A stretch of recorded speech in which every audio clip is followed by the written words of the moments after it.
Hey guys, welcome back to Dave's Outdoorsy Stuff and the second in our Quick Whittles series. So I thought today we'd have a go at a fairy mushroom there. So we're going to carve it all into a branch, carve in the details on the door and go from there. I'm not going to go through the painting today because I might well do a painting video later on, but there's loads you can find on YouTube.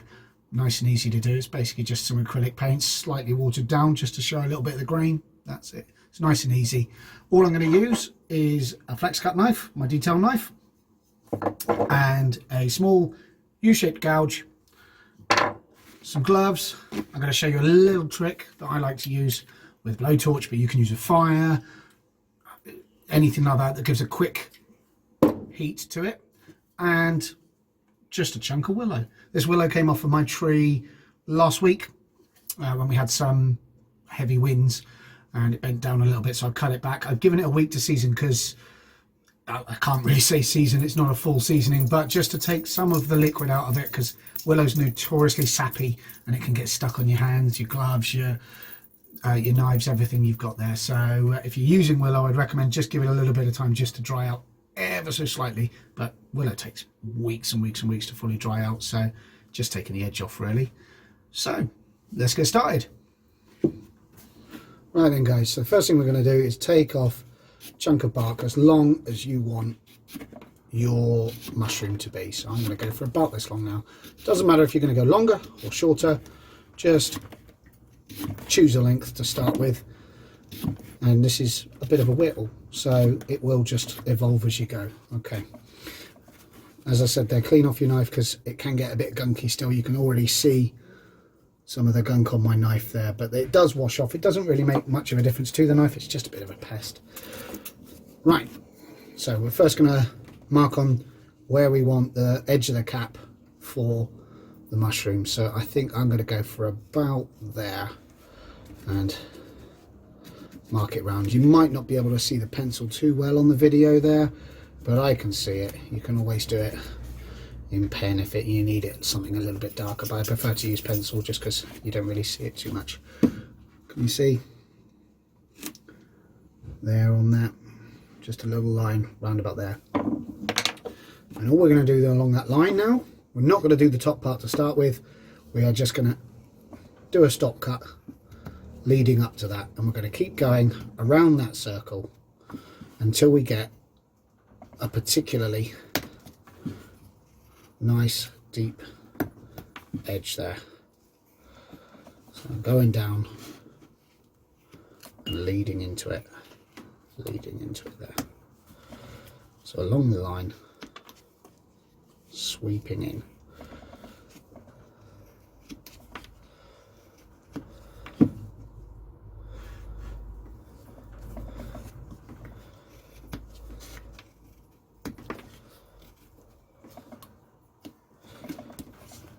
Just like that. You see that? All the way around. Now I'm going to take that in a little bit deeper now. You can take it in as far as you want, but I'm going to do that just so we can whiz through a little bit quicker on this one, because it's just me going round and around again until I get to the desired length. There we go. So I've gone in a little bit further on that one. Almost looks like a mallet coming out of it now, a little miniature mallet. But you don't want to go in too thin yet, because when we start doing that cap in a minute, as you put the pressure on the cap, there's a very good likelihood it will just snap off. So don't go too thin yet. If you want to go thinner later, go for it, but get that cap done now. We've got the basic outline ready. We're now going to pull in that cap.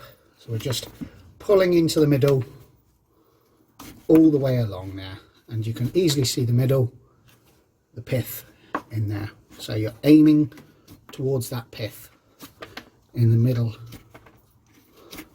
of the mushroom, and you just keep going around and around in a circle. If you wanted it to go off to a bit of a jaunty angle, then go for it, but this is basically how I'm going to go for it now. Keep going around and around, aiming for that pith in the middle. And what you want to do though, as you're going, is keep an eye on it. You see I'm getting a bit close on one side, then just go to the other sides as well. Now certainly within spoon making or anything like that, pith is not a great thing for wood. It will make it softer, it will dry softer, so that's why you want to leave just a very slight circle around it, and then I'm just going to come in at more of an angle here. You can see it just from the side here, only a tiny little bit, blade's length really,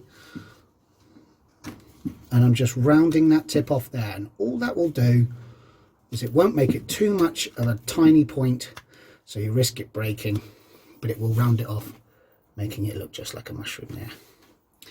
Now that you've done that, you can get a bit closer to the rim of your mushroom cap, take that off as well so that it moves in, and if you wanted to, put it in as a bit of a sweeping angle, give it that sweep and the curl we've done on the other videos where we did at the top of the owl's head there, that slightly curled in movement, and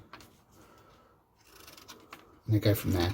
Now at this point I would also say it's up to you whether you want to leave the sharper edges on it. I quite like to leave it because when we do the wood burning in a little while, it really will show it up a bit there. But if you want it to be completely smooth, just keep going at it. Just find that top edge and just keep gently going at it and taking as tiny amount off as you can. Those tiny curls is what you want to look for, and then you will barely notice it. I'm not going to do any more than that because I quite like the lines on it. Okay, now what I'm going to do as well, just to take the edge off, because nothing in nature has a right angle, I'm just going to go around, keeping my thumb out of the way as well, so that when I come in, I'm not going to come in any further than there. Just taking the edge, rounding it ever so slightly. And you might find at parts it kind of like crumbles in on itself, like it has a little bit there for me. That's okay, we can always go back the other way and go that. And it might be the softness of the wood, it might be an indicator that your knife is getting a little bit dull. I strop my knife, like on my sharpening video, after every single time I use it. So I'm fairly sure it's not the sharpness, I'm fairly sure it's the fact that this wood is notoriously wet. So that's what we've got so far. There, that's our mushroom to go with here. Now what we're going to do is we're going to round the end. Now that we've taken that part off, doing it on the stick like this has given us something solid to hold on to while we're doing those more vigorous movements cutting through. Now that we're at a point where we're happy to stop, apart from that bit, then I'm now going to start rounding off there, and that's really easy to do. All we're just going to go is, all we're going to do here is you can either chop it off with a saw and then round it off, or you can just do stop cuts. If you haven't got a saw with you, keep stop cutting until you get there. But I am going to cheat, I'm going to saw it off now. There we go, cut that little bit off there. So like I said, I'm just going to round this bottom and keep going round and round and round and round until I get a nice rounded bottom. Now I have done these with flat bottoms before. There's no reason why you can't do that if you wanted it to rest on a shelf, but to me it doesn't really seem quite so natural. And at the end of this, if you wanted to stick this in the ground outside, then you can feel free to stick a little cocktail stick in the bottom of it so that it jabs into the ground as well there. But for me, I've really taken to rounding the bottom off here, just because, like I said, it just seems that little bit more natural to me, like you would pick a mushroom out of the ground. And so there you go, rounded away there. Now that looks pretty cool like it is, nice little mushroom. So what we're going to do now, we're going to put a little door onto it. So I'm going to try and get a little bit closer here to the camera. So I'm going to get my pencil and I'm going to find a fairly flat part on here. And if you haven't really got one, then feel free to just flatten a bit off until you've got a bit of a doorway sort of size on there, just like that. And then, as you can see, you can almost see it flashing in the light. You can just see that perfect doorway there. So I'm going to draw a little bit of a line in my pencil that doesn't really show up.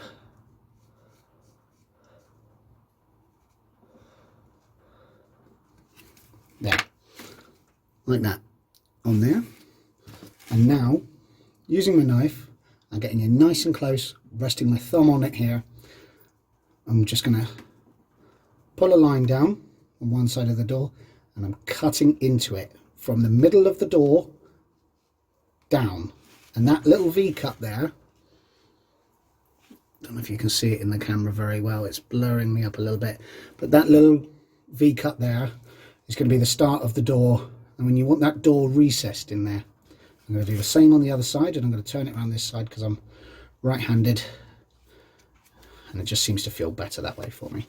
Now, very, very carefully, I'm going to do that curve right around the top, and this is where you want to be careful, gentle with your hand so that you don't slip, because once you've got that line in there, as it dries, as the wood dries, it will separate. And I'm doing exactly the same there, cutting into that cut. And again, you can round them off afterwards if you like to. I quite like to leave those ones as a sharp edge, so it kind of shows that something not in nature did it. Now, all I'm doing now is slicing along the middle so that I get a nice flat plane inside the door. And you might find you just need to cut in again on a couple of the pieces there.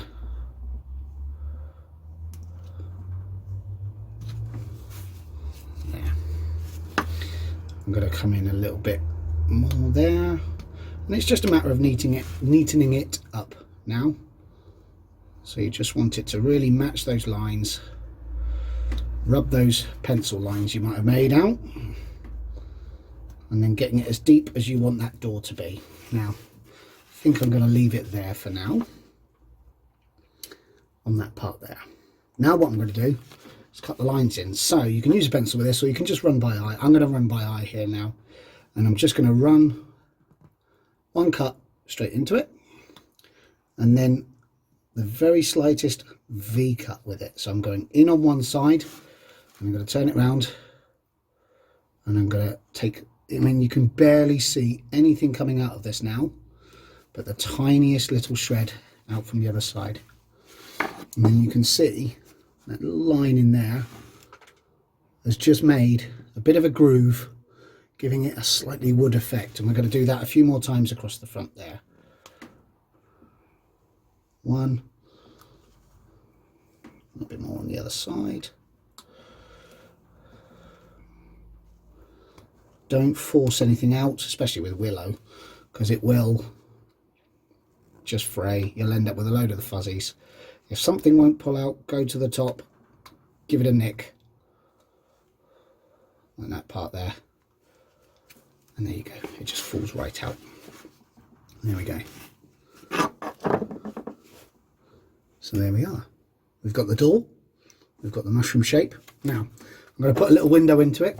This you don't have to do, but I quite like to do it, seeing as I do have my little tool here, and it's so easy. Choose where you want to put the window, and I just do one push in for the bottom there, and I'm going to turn it round and do the same on the top side.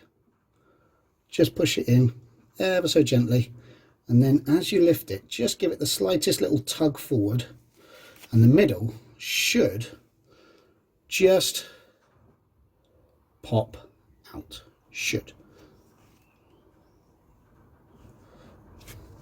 There. Might need to do a little bit of cleaning and tidying there with it, just to make sure it's completely done. I'm trying to sort of show it up in the best I can here, closest detail, but there.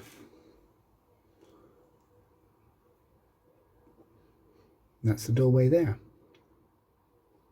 Okay, last thing I'm going to show you with this one is just burning the top. And if you're going to water down your paints afterwards, if you're painting it, then it is going to really pop and give it something that extra bit special that isn't quite right. Well, isn't quite the same as everyone else's. You can do it with doors. You can, if you've got a good enough lighter, you can get those little pen lighters, the windproof lighters that shoot out a bit of a jet full of flame. But you can do it with anything like that. I wouldn't recommend something like a match, because that's just going to give you the black off of the flames there. But you want something like this. It's just a cheap little kitchen one. You can get a proper butane one, whatever you've got. And all I'm going to do is I'm just going to get that going. See that nice hot blue flame there? And I'm just going to passing it over ever so gently until I see the colour change. So I'm just ever so slightly doing it. And you see that change? Just a very slight change. You don't want to give it too much more than that. And then the same all the way around. Try not to go too close to the edge, because you might just have to run your knife over and get any singed patches out of the way so that you've got it in a nice line. There. I'm happy with that. And then when you paint it, that's going to show up underneath just like our other one here. And you're going to get that there. And that's it. That's how to do yourself a little fairy mushroom. That's your quick whittle for that one. There you go there, guys. A nice, quick, easy little mushroom you can do anywhere. You can do it in the woods, you can do it at home in your garden, you can do it in your living room if you're allowed to and your wife doesn't tell you off about the mess, which is why I'm out in the shed. But there you go. Nice little easy mushroom. You can give them away as gifts, you can hide them in the garden, hide them in the woods so that kids find them. Always great fun to do there. Please do hit the like and the share button. Please subscribe to the channel if you like it. I'm going to try and keep going as long as I can with all these little videos, things I've learned, just so I can pass it on to you guys as well. Also, come and find me on Instagram and Facebook. Dave's Outdoorsy stuff on there as well. I'm always putting posts up of different things, whether it is carving related or whether it is outdoors related, wildlife, whatever. There's lots of stuff on there as well. So keep going. Thanks very much. Cheers.